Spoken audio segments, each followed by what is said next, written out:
क्या आप जीवन में सफलता और खुशी चाहते हैं? क्या आप शांतिपूर्ण और चिंता मुक्त जीवन जीना चाहते हैं?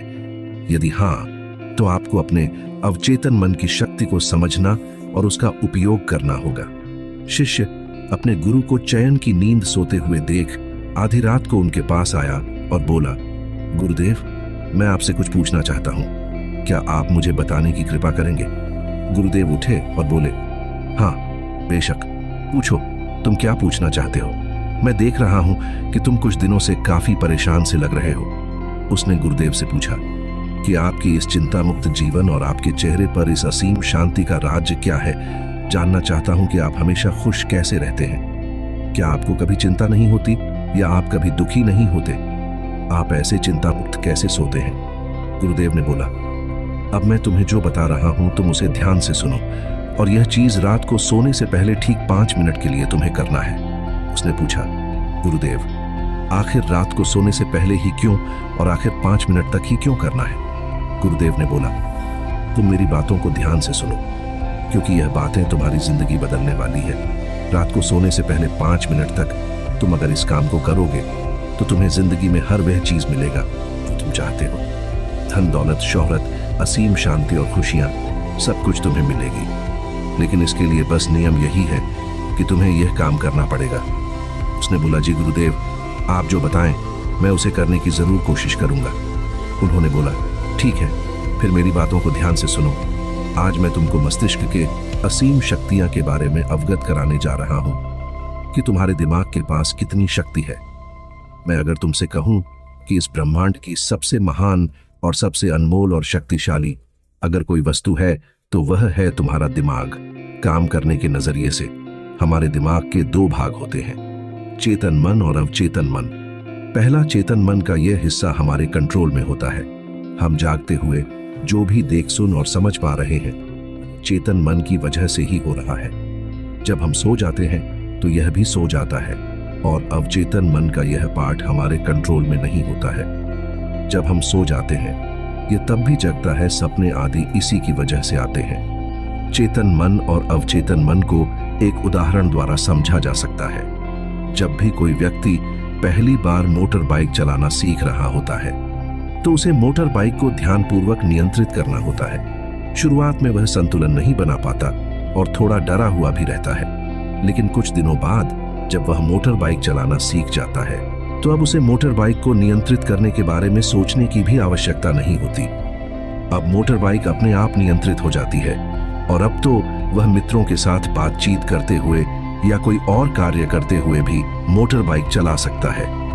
ऐसा क्यों होता है? शुरुआत में जब व्यक्ति पहली बार मोटर बाइक चलाना सीख रहा होता है तो वह अपना चेतन मन इस्तेमाल कर रहा होता है, लेकिन जब वह बार बार मोटर बाइक चलाने की प्रैक्टिस करता है तो अब यह अनुभव उसके अवचेतन मन में संग्रहित स्टोर होने शुरू हो जाते हैं, और धीरे धीरे अवचेतन मन चेतन मन की जगह ले लेता है।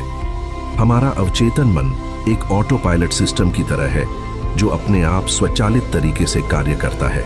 सभी स्वचालित कार्यों जैसे सांस लेना, दिल धड़कना आदि कार्य अवचेतन मन के द्वारा ही किए जाते हैं। हमारी आदतें और रोजमर्रा के सभी कार्यों में अवचेतन मन का महत्वपूर्ण योगदान होता है। हमारे हर एक विचार का हमारे अवचेतन मन पर महत्वपूर्ण प्रभाव पड़ता है, या यह कह सकते हैं कि हम जो कुछ भी सोचते हैं या करते हैं उससे हमारे अवचेतन मन की प्रोग्रामिंग होती जाती है, और फिर बाद में धीरे धीरे अवचेतन मन उस कार्य को नियंत्रित करने लगता है। हमारी आदतों और धारणाओं का निर्माण भी ऐसे ही होता है, और बाद में वह आदत स्वचालित रूप से अवचेतन मन के द्वारा नियंत्रित होती है। यह हम पर निर्भर करता है कि हम अपने अवचेतन मन की प्रोग्रामिंग कैसे करते हैं। एक बार प्रोग्रामिंग हो जाने के बाद अवचेतन मन उसी के अनुसार कार्य करने लगता है, चाहे वह कार्य गलत हो या सही। चेतन मन को अवचेतन मन का चौकीदार या गेटकीपर भी कहा जा सकता है। दरअसल हमारा हर विचार एक बीज की तरह है और हमारा अवचेतन मन एक बगीचे की तरह है। हमारा चेतन मन यह निर्णय करता है कि अवचेतन मन में कौन सा बीज बोना है और कौन सा नहीं। हम कभी कभी अनजाने में अपने अवचेतन मन की गलत प्रोग्रामिंग कर देते हैं। जैसे अगर मैं यह सोचता हूं कि आज का यह काम कल कर लूंगा, तो यह छोटा सा विचार धीरे धीरे मेरे कार्य को कल पर टालने की आदत बन सकता है। इतना सब सुनकर उसने गुरुजी से पूछा, लेकिन इसका नींद से क्या तात्पर्य है और सोने से पहले 5 मिनट तक हमें क्या करना है और चिंता मुक्त जीवन का रहस्य क्या है? आप वह हमें बताएं। गुरुदेव ने बोला, हर चीज को सीखने की जल्दी अक्सर इंसान को गलत जानकारी देती है। वह गलत जानकारी किसी काम की नहीं होती, इसीलिए सब्र और धैर्य के साथ बातों को सुनने की आदत डालो। गुरुदेव ने बोला, क्या तुमको पता है कि चेतन मस्तिष्क हमारे ब्रेन पावर का सिर्फ 5% इस्तेमाल करता है? यही दूसरी तरफ आपकी फीलिंग और बिलीफ सिस्टम, यादें, अनुभव और भी बहुत सारी चीज जो स्वतः चलती है, जैसे सांस लेना, पल के झुकना, हृदय की धड़कन महसूस करना, यह सभी चीज आपका अवचेतन मन कंट्रोल करता है। यह आपकी ब्रेन पावर का 40% इस्तेमाल करता है। आपके अवचेतन मस्तिष्क की प्रोसेसिंग पावर लगभग 40 मिलियन बिट्स पर सेकंड होता है, यानी कि अवचेतन मन से लाखों गुना ज्यादा है। अवचेतन मन के पास इतनी क्षमता है कि ब्रह्मांड की अनंत संभावनाओं को बड़ी आसानी से सच कर सकता है। जिंदगी में एक बात हमेशा याद रखो, तुम जो भी हो, जैसे भी हो, अपनी सोच की वजह से हो। तुम अपने दिमाग को जैसी बातें बताते हो, जैसी चीजें दिखाते हो और जैसी बातें सोचते हो, वैसे तुम बन जाते हो और वैसे ही तुम्हारी जिंदगी होती है। और इन्हीं वजहों से सुख दुख और तुम्हारे मन का सुकून, शांति, सब कुछ मिलता है और सब कुछ खो भी जाता है।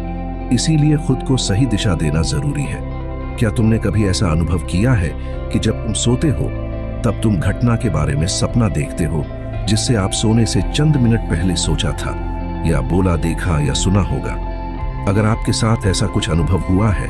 उसने बोला, हाँ गुरुजी, सोने से पहले जब हम आधा सोए आधा जागे हुए अवस्था में होते हैं तब हम तैयार होते हैं अपने अवचेतन मन में उन विचारों को डालने के लिए जिसे हम अपने जीवन में प्रदर्शित करना चाहते हैं।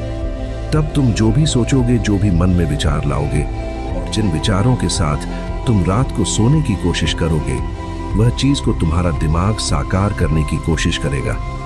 इसीलिए सोने से पहले अच्छी चीजों के बारे में सोचो, अच्छी चीजों के बारे में जिसके लिए हम सपना देख रहे हैं, जिसे हम पूरा करना चाहते हैं, उससे रिलेटेड पॉजिटिव विचार आप इसी समय में अपने अवचेतन मन में डायरेक्ट डाल सकते हैं।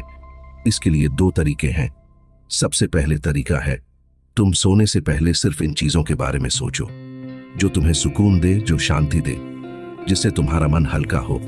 आंख बंद करके तुम यह सोचो, आज का पूरा दिन बिताकर मैं हमेशा की तरह यह आज के आखिरी 10 मिनट खुद को दे रहा हूं। मैं सबसे पहले उनको माफ करता हूं जिन्होंने आज मुझ पर गुस्सा किया। मैं उन सबको माफ करता हूं जो बदल गए। मैं उन सब उम्मीदों को खुद से अलग करता हूं जो किसी और इंसान पर टिकी है। मैं पास्ट की सभी बुरी आदतों को छोड़ता हूं। इस दुनिया में हर कोई इंसान ही है और इंसानों से गलतियां हो जाती हैं, इसलिए मुझसे भी गलतियां हो जाती हैं। गलती होना एकदम नेचुरल है। मेरे पास आज जो कुछ भी है वह काफी है। मैं हर दिन खुद के और करीब आता जा रहा हूं। किसी की बुराई करना, किसी के बिहेवियर को जज करना, किसी की लाइफ को जज करना, खुद को या दूसरों को दोष देना, दुखी रहना या रोते रहना, यह आदतें मुझसे बहुत दूर है। हाँ, मैं ऐसा ही हूं। मैं जानता हूं कि किसी बुरी से बुरी चीज से भी मुझे क्या सीखना है। मैं आजकल अपनी मंजिल को पाने के लिए पूरे जीवन से मेहनत कर रहा हूं। मुझे अपने आप में गर्व है। मैं वह सब करके दिखाता हूं जो मैं करना चाहता हूं। मैं अच्छा हूं, सुंदर हूं और सबसे ज्यादा खुद पर विश्वास करता हूं। मैं आज की गलती के लिए खुद को भी माफ करता हूं। मैं अपनी सभी बुरे कामों के लिए भी खुद को माफ करता हूं। मेरे पास आज जो कुछ भी है वह काफी है। मैं जानता हूं कि किसी बुरी से बुरी चीज से भी मुझे क्या सीखना है। मैं आजकल अपनी मन को पाने के लिए पूरे जी जान से मेहनत कर रहा हूं। मुझे अपने आप में गर्व है। मैं वह सब करके दिखाता हूं जो मैं करना चाहता हूं। मेरे घर वालों के साथ मेरा रिलेशन मजबूत है। मैं अपने गुस्से को इसी वक्त खुद से अलग करता हूं। मैं हर तरह के डर को इसी वक्त खुद से अलग करता हूं। मैं मानता हूं कि आज के दिन से मुझे एक नई सीख मिली है। मैं समझता हूं कि आज का दिन चला गया है, लेकिन मैं ठीक हूं। मेरा शरीर स्वस्थ है। अंतिम में गुरुदेव ने बोला, अगर तुम रोज 5 मिनट तक यह बातें खुद को बताते हो तो हमारा दिमाग तुम्हें यकीन दिलाएगा कि जीवन में कितनी शांति है। अगर आप भी मेरी तरह भगवान बुद्ध को मानते हैं तो इस वीडियो को लाइक करें और ऐसी और प्रेरणादायक कहानी सुनने के लिए चैनल को सब्सक्राइब करके कमेंट में नमो बुद्धाय लिखना ना भूलें। धन्यवाद।